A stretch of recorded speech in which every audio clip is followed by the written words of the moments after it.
border battle. Lawmakers in both chambers have tough questions for the top U.S. immigration officials. We're on Capitol Hill. Fulton Sheen decision. An appeals court rules in the fight for the remains of the well-known Catholic Church figure. Wartime Pope. A Jewish leader tells us his reaction to the Vatican's decision to open the archives of Pope Pius XII. And a blessed moment, why Pope Francis stopped to greet a pilgrim from Brazil. On EWTN News Nightly for Ash Wednesday, March 6th, 2019.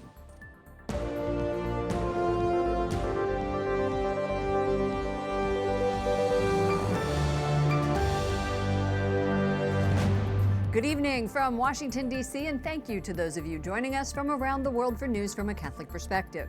I'm Lauren Ashburn. The head of Border Patrol tells Congress illegal immigration is at a breaking point and says 76,000 migrants last month illegally crossed the U.S. Mexico border. That's a 30% spike from January. Today, both chambers of Congress grilled administration officials. Capitol Hill correspondent ytsync-en tells us what they said. Good evening, Jason. Good evening, Lauren. The question for lawmakers, is there truly a national emergency at the border? The latest numbers could help the president make that case. The House already voted to reject his declared emergency, and the Senate is expected to do the same next week. But the Secretary of Homeland Security says the emergency is very real. Illegal immigration is simply spiraling out of control. From the U.S. House, it is an emergency. As the Secretary of Homeland Security, I can no longer assure you of who is coming into this country. That is a direct national security threat. To the Senate, Capitol Hill spotlights immigration. New border protection numbers show illegal crossings are up. This is the highest February we've seen in over a decade. For 10,000 families a week in February. Families are now the most frequent to cross the border. 70 groups, each containing 100 people or more in the past few months. Many entering illegally in rural areas with few border agents. Now compare that with only 13 large groups last year and only 2 the year before. When we have families with children, we have to give every girl a pregnancy test over 10. This is not a safe journey. Homeland Security Secretary Kirstjen Nielsen says they're on track to see 1 million illegal entrances at the southern border this year. But these increases will overwhelm the system entirely. This is not a manufactured crisis. This is truly an emergency. Democrats tell us they're skeptical. I haven't seen her make a case on anything because it was entirely evasive and it was unfortunate. And we have to do a deep dive into the actual issues that we're experiencing. She did a great job defending the president. But the fact of the matter is there is no emergency. How can you tell? Well, Democrats and Republicans are about to vote to rebuke the president's emergency declaration. Democrats also asked questions about how kids are treated in detention. The commissioner of the U.S. Customs and Border Protection says they want to be able to detain families together. And these illegal immigration numbers are still under the 1.6 million high back in 2000. Lauren? Capitol Hill correspondent ytsync-en reporting. Thank you, Jason. An American journalist working in Venezuela who contributes to Catholic News Service has reportedly been taken into custody after an early morning raid on his home. This comes as the U.S. is stepping up punitive measures against the Maduro regime. Vice President Mike Pence announced the latest crackdown at the Latino Coalition Legislative Summit. White House correspondent Mark Irons was there, and now he joins us from the North Lawn. Good evening, Mark. Good evening, Lauren. Vice President Pence says there can be no bystanders in the struggle for freedom. He calls on other countries to recognize Juan Guaido as Venezuela's president and reject the old Maduro regime. Today, the State Department is announcing that the United States will revoke 77 visas, including many officials of the Maduro regime and their families. We will continue to hold the Maduro regime accountable until libertad is restored in Venezuela. Before the vice president spoke today, Republican Senator Ted Cruz fired a warning shot to Venezuelan military officials. For any individual army general in Venezuela to understand, if you choose the tyrant over the people, the consequences for you will be dire. But if you choose the people of Venezuela, the benefits of liberty are extraordinary. Living in Venezuela comes with risk, especially for a free press. A journalist who contributes to Catholic news service has reportedly been captured in Venezuela. Buenos dias. Cody Weddle just yesterday filed a report for the ABC affiliate in Miami. Then this morning, a reporters union tweeted that military investigators raided his home in Venezuela and took him into custody, along with his colleague. The Trump administration supports the people in Venezuela, but the president threatened to cut aid to Central American countries like Honduras, El Salvador, and Guatemala, since they didn't stop migrant caravans headed to the U.S. I know people from Honduras and Guatemala, and their stories are quite sad. Ophelia Acosta, originally from Mexico, attended today's Latino Coalition event. She believes the president's words and actions aren't helpful to migrants. She says it breaks her heart to hear about family separations at the southern border.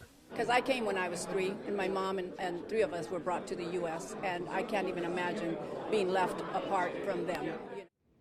The State Department is now demanding the release of that U.S. journalist who was arrested in Venezuela. One official says President Maduro prefers to stifle truth rather than face it, and being a journalist is not a crime. Lauren. White House correspondent Mark Irons. Thank you, Mark.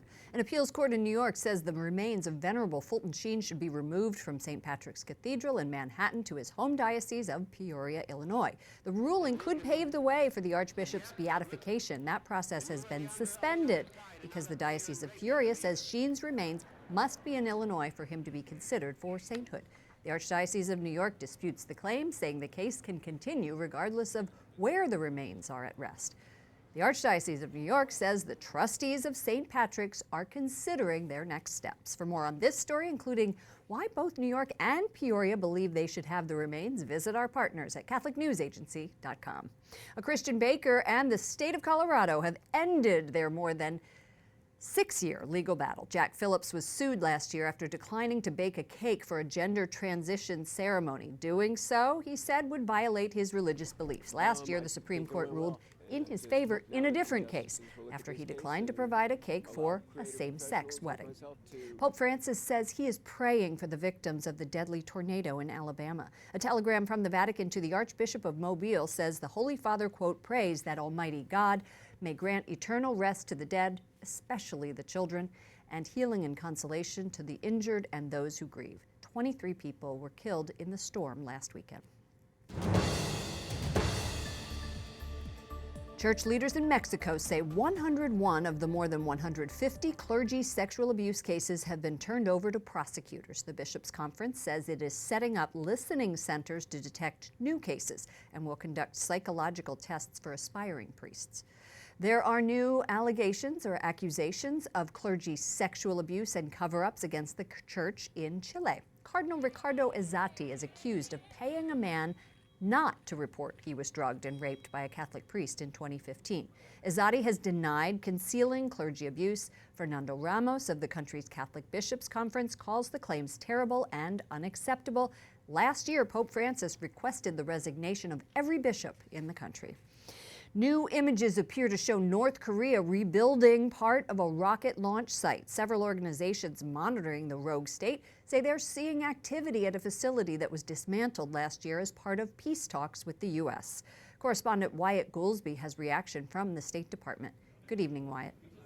Good evening, Lauren. Officially, the State Department is not commenting on the new satellite images, but we can tell you American diplomats are in touch with their counterparts in Japan and South Korea, discussing the possibility North Korea is rebuilding a rocket launch site. If it's true, it will be a setback following President Trump's summit last week with their leader, Kim Jong-un. The White House press secretary says she's not going to speculate. We're continuing to have ongoing conversations with North Korea. As the president has said, we'll see what happens. Beyond that, I'm not going to comment one way or another on any potential intelligence, whether it's accurate or not. All this follows the release of the satellite images in the northern part of the country. Two organizations who monitor the North Koreans say they've been watching movements from the site in recent weeks. The facility had been dormant since August. It's also among the few confirmed long-range missile test locations inside North Korea. Analysts say there are several reasons why North Koreans are rebuilding the site. They could, of course, be trying to build weapons, but it's also possible the North Koreans are trying to increase the pressure on the United States to reach a deal. President Trump wrapped up last week's summit in Hanoi early when the two leaders could not come to a denuclearization agreement. Lauren? Correspondent Wyatt Goolsby reporting from the State Department. Thank you, Wyatt. Israel is welcoming a decision by Pope Francis to open up the Vatican archives on the World War II era Pope Pius XII files. We are looking for a vast amount of documentation that can explain to us certain questions and certain topics that until today are not clear enough and will enable us to understand much better the controversy. Pope Pius XII has been criticized for staying silent on the Holocaust. The Vatican will allow researchers to view never-before-seen documentation starting next March. Rabbi David Rosen, International Director of Interreligious Affairs for the American Jewish Committee, joins us from Rome. Thank you for being with us. You've worked with the Vatican on Catholic-Jewish relations for decades. Does opening the Vatican archives on Pope Pius XII mark a turning point? Well, I think that might be a bit much to call it a turning point. Relations between the Jewish people and the Catholic Church have never been as good as they are today. And this is, however, a period in history where there are different interpretations as to what exactly took place, what was done, what wasn't done, and therefore the need to have an objective evaluation of the historical record is important in terms of both our understanding of the past and our relationship in the present. As you know, the Catholic Church is considering canonizing Pope Pius XII, and opening that archives may play a role in their decision. What are your thoughts on that? I would say that it's not really a matter, the question of St. Pius XII's cause is not really a matter just of the Vatican archives or any archival material. It's a matter also of sensitivity towards the survivors and their families, and for as long as there are still survivors of that period with us, we need to be particularly sensitive and to understand that the idea that anybody could be called totally virtuous in face of such evil, other than perhaps laying their life down in front of it, is highly problematic. In your view, I know you're meeting with Pope Francis later in the week. What can the Church, though, do to improve relations? I know that you're saying right now they're better than ever. Yes, I don't think that, if you like, at the Olympian heights, at the level of church policy and of the Pope, anything needs to be done that hasn't been done in terms of their positions. I think the biggest challenge is ensuring that things filter down from the Olympian heights down to the grassroots. Places where Catholic and Jewish communities are both vibrant minorities alongside one another with an interest in the society, a vested interest in being an integral part of the society at large, as is the unique case in the United States. There, the changes that have taken place in terms of Catholic teaching really have filtered down significantly to the grassroots. But there are other parts of the Catholic world where there are no Jewish communities around, where Jews don't even feature on the radar screen, and their very often pre-conciliar attitudes towards Jews and Judaism are still of a rather prejudicial nature. So I think the real challenge is, how do we ensure more effective educational transmission of the teaching of the Church in the post-Second Vatican II era, the documents of Nostra Aetate and the teaching of the magisterium since then? How are these transmitted more effectively to the younger generations to ensure that Catholics and Jews view one another as brothers and sisters and partners, and not, God forbid, as adversaries? Rabbi David Rosen, International Director of Interreligious Affairs for the American Jewish Committee, thank you so much for joining us. Thank you. Pope Francis celebrates Ash Wednesday with a tradition that dates from the early centuries of the Church.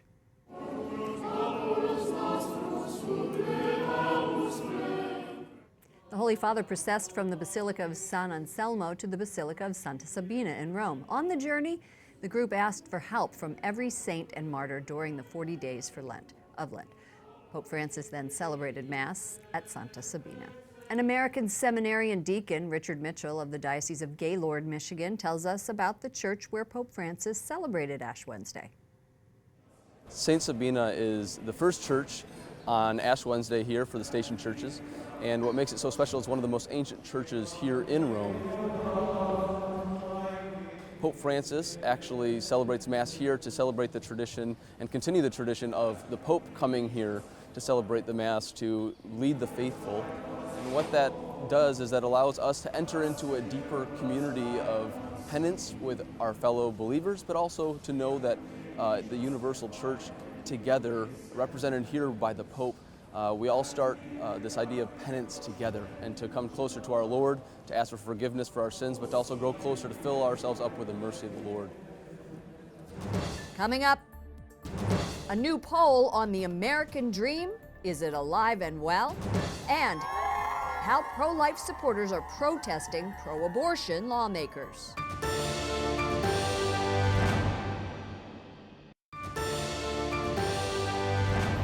New poll says while the American dream is threatened, it's not dead yet. In a Real Clear Opinion research survey of more than 2,000 Americans, 27% said for them personally the American dream was alive and well. 37% said the American dream was alive but under threat. 28% said the American dream is under threat, but there's still hope. And here we go. 7% said dead. Joining me now to take a look at the findings is Carl Cannon, Washington Bureau Chief for Real Clear Politics. Carl, welcome back to our broadcast. Thank you, Lauren. For Catholics, let's talk about the breakout that you had. The number of respondents who said the American dream is alive and well was higher. It was 33% compared to the 27% that we just mentioned. Now, Tim Carney, I know you know who he is. He came on the broadcast last week. He wrote Alienated America, and he found that there's a strong corollary between communities that are centered around church and have a vibrant social community fabric, and those who think that the American dream is still alive. Well, I don't want to shill for Tim's book, but I don't have one out myself. Well, you did have one, so you could mention your old book. No, I might as well. You saw Rome with Catholics, higher. Yes. Significantly right. higher. Well, among people who go to church once a week, it's even more. It goes up to 37% of people who say the American dream is alive and well for me personally. People who go to church more than once a week. Now, you're talking essentially Roman Catholics and evangelical Protestants. 47%, really almost twice as many. Interesting. So it's okay. Well, we'll tell Tim he was right according to your poll. But for this poll, you used Merriam-Webster's dictionary definition. I'm going to say what it is: happy way of living that can be achieved by anyone in the U.S., especially by working hard and becoming successful. So what does it say that nearly 40% of those surveyed think it's under threat, almost 10% think it's almost dead? Well, you know, they've been subjected to a lot of bad news lately, a lot of, in this era that we're in, very partisan news. If you say things are okay, there's sort of a, our friends, the news, yeah. They're saying, oh, well, you're okay with Trump? I didn't say that. I said I would believe in the American dream. Right. But there's a lot going on. And also, we're still at war. We still have these troops. I mean, for people to say that it's under stress is okay. Right. That makes some sense. Right. But the dead part? To me, that's Nowheresville. But look, those are people, 7%. That's not big in our country. It's alarming to me because it's obviously not dead. Right. But that definition you mentioned, can. If you work hard, you can get it. It doesn't guarantee anything. Right. And some of that 7%, I think, are people who've been raised maybe on the left to think that the American dream, there's a myth there that people do work hard and don't get ahead. So there's a lot going on in their minds. One other statistic, 41% Democrats, and you say that, your report says that the Democratic primary electorate is not as far left as once thought to be, but the right is characterizing the left right now in the positions held by Democrats as coming close to socialism. So how do you reconcile those two messages? Well, you remember the old bumper sticker, if you had a conservative friend, or maybe you yourself, Lauren, had this, annoy a liberal, work hard and be happy. Well, so that was a stereotype. But if you look at this poll done by John Della Volpe, Real Clear Politics poll, it's not that simple. Urban people in urban areas, which voted Democratic, tend to believe more in the American dream. Some of the people being left behind are not just leftists, not just immigrants who had a tough, some of them are people in these Rust Belt states. I was looking at this poll today and I was reminded that Make America Great Again, that word again is important. We tend to forget it. Make America Great. And some of these people, because small towns and rural areas didn't score as high on this as people in urban areas. And that makes me think some of these people who voted for the president felt, as we knew they did in these Rust Belt states, left behind, and that the American dream for them, it's not that it's dead, but it's under stress. All right, thank you so much, Carl Cannon, Washington Bureau Chief for Real Clear Politics. Thanks for joining us. Anytime. Students for Life of America organized a rally outside of the office of one of the 2020 Democrat presidential candidates who supports abortion. Here they are in Minnesota, outside the office building for Senator Amy Klobuchar. She's one of several Democrat presidential candidates who voted against the Born Alive Act last month. That proposal would have protected babies who survive an abortion. Up next, advice for the faithful on how to have a fulfilling Lent.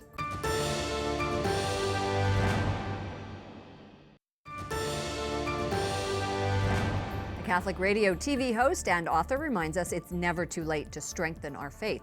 Teresa Tomio's Beyond Sunday, Becoming a 24/7 Catholic, and its accompanying study guide are helping Catholics go beyond weekly Mass to live their faith completely. And joining me now, here she is, Teresa Tomio from St. Clair Shores, Michigan, host of the Catholic View for Women and her daily morning radio program, Catholic Connection. Teresa, welcome back to our broadcast. Hey, Lauren, good to see you again. Last time we spoke, it was January for the March for Life. That's right, the March for Life. That's right. Yeah, well, I want to get to this guide. And since we're beginning Lent today, what a perfect opportunity. You say, and I find this fascinating, it's never too late. It's never too late, period. It's never too late. Your Lenten reflection on Ash Wednesday talks about meeting Christ right where we are. What do you mean? Well, I mean that we don't have to be a theologian, the St. Thomas Aquinas, the St. Augustine. That's something maybe to shoot for. But our Lord wants to meet us in our lives every day right where we're at. And that's why in that particular Lenten reflection, which is right from the book, Beyond Sunday, which you mentioned earlier, is understanding that Christ is going to meet us where we're at. But he doesn't want to leave us there. Just as with the Samaritan woman, he loved her enough to listen to her, not to condemn her. Yep, let's take a look. You're getting ahead of me. You're getting ahead of me. Hang on. Oh, you okay. highlight that my next question was, you highlight the Samaritan woman, and you write, quote, we're going to show the people at home what you wrote, when we encounter or meet God, if we are truly open as the Samaritan woman was, Jesus shows us how much he loves us by showing us mercy. It's not about condemnation, it's about love and reconciliation. Right, okay. Right. Back to you. So, back to me, right? This is like old news ladies here, right? We've done this before. Hey! So, well, old in experience, not in age. But I'm sorry, seasoned. That's it. There you go. There we go. He meets the Samaritan woman at the well. He meets her where she's at. She's in this life where she's ashamed, so she comes out in the middle of the day so no one can see her because it's hot at noon. So she can go get the water, run back home, and she's fine. Nobody sees her. But who's waiting there? God, right? He has this conversation. He meets her, shows her mercy, and then what happens? She goes out on a mission. And this is what Beyond Sunday is about, to encourage people not to be afraid wherever they're at in their life, whatever sins, but to be able to know that Jesus offers mercy. And then when you receive that mercy, you realize, wow, maybe I can be a missionary as well. I love this other part where it says, we need to take silence back. There's so much noise, so much going on in our life. What role do you think reflection needs to play in our lives?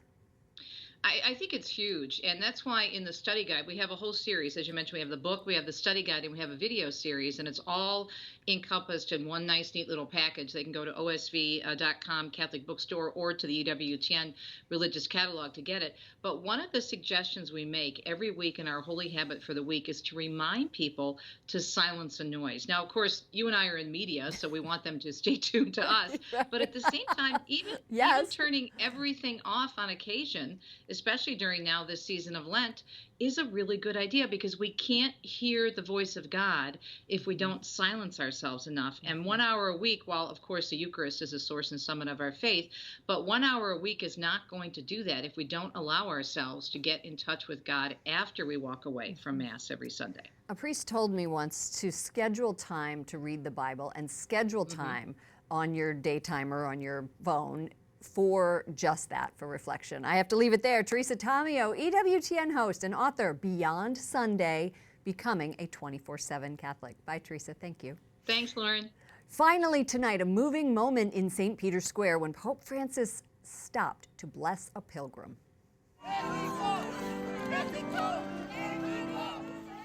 This woman was holding a sign saying she has terminal cancer and came from Brazil to receive the Holy Father's blessing. The Pope stopped, his entourage spotted her first, and then Pope Francis went back to greet her. And it just reminds you all of how blessed and lucky we are. And we are blessed that you are watching us. For all of us here at EWTN News Nightly, to all of you around the world, thanks for watching. I'm Lauren Ashburn. Let's keep in touch online. Follow me at Lauren Ashburn on Twitter and Lauren Ashburn EWTN on Facebook. Good night, and God bless you.